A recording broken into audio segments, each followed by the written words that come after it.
भारत और सऊदी की हुई बैठक, लेकिन प्रवासियों को क्या हुआ फायदा, चलिए बताते हैं। नमस्कार, मैं हूं प्रिया झा और आप देख रहे हैं डेली सऊदी न्यूज। अगर आपके सऊदी अरब इकामा की वैलिडिटी एक्सपायर हो चुकी है या फिर कफील छुट्टी नहीं लगा रही है तो सीधे दिख रहे नंबर पर व्हाट्सएप कांटेक्ट करें। महज 3 से 4 दिनों के अंदर अंदर एम्बेसी के जरिए खरूज लगाकर श्योर गारंटी के साथ आपको आपके वतन पहुंचाया जाएगा। भारतीय, पाकिस्तानी, किसी भी मुल्क के प्रवासी हों, उन्हें बहुत कम खर्च और आसान प्रोसेस से उनके वतन वापस पहुंचा दिया जाएगा। G20 शिखर सम्मेलन को लेकर सऊदी क्राउन प्रिंस भारत आए थे। समिट खत्म होने के बाद भी सऊदी प्रिंस एक दिन के स्टेट विजिट पर रुके थे। बता दें कि स्टेट विजिट के दिन सऊदी क्राउन प्रिंस मोहम्मद बिन सलमान और भारत के प्रधानमंत्री के बीच बातचीत हुई, जिसमें कई समझौतों पर हस्ताक्षर भी हुए।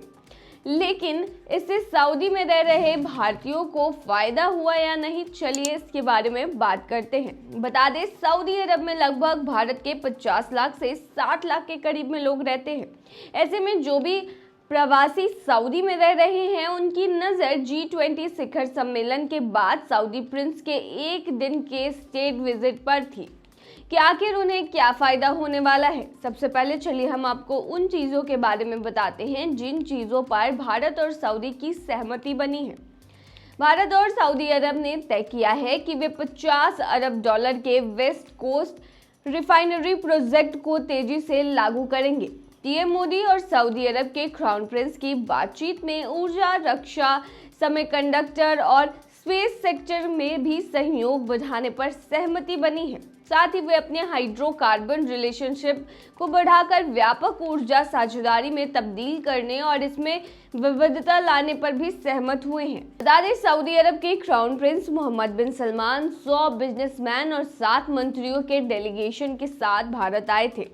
राष्ट्रपति भवन में उन्हें सेरेमोनियल वेलकम दिया गया। इसके बाद उन्होंने प्रधानमंत्री नरेंद्र मोदी के साथ हैदराबाद हाउस में द्विपक्षीय बातचीत की। दोनों देशों के बीच कई मेमोरेंडम साइन किए गए। मोहम्मद बिन सलमान की ये दूसरी स्टेट विजिट है। क्राउन प्रिंस के वेलकम के बाद राष्ट्रपति द्रौपदी मुर्मू और प्रधानमंत्री नरेंद्र मोदी ने मोहम्मद बिन सलमान के साथ आए डेलीगेशन से भी मुलाकात की। इससे पहले क्राउन प्रिंस मोहम्मद बिन सलमान 2019 में भारत की स्टेट विजिट पर आए थे। वहीं बता दें, हालांकि सऊदी में फंसे भारतीय या फिर सऊदी में रह रहे भारतीय प्रवासियों की सुविधा की इस बैठक में कोई भी चर्चा नहीं की गई है। इस बैठक में मुख्यतः रक्षा और व्यापार से जुड़ी बातें हुई हैं।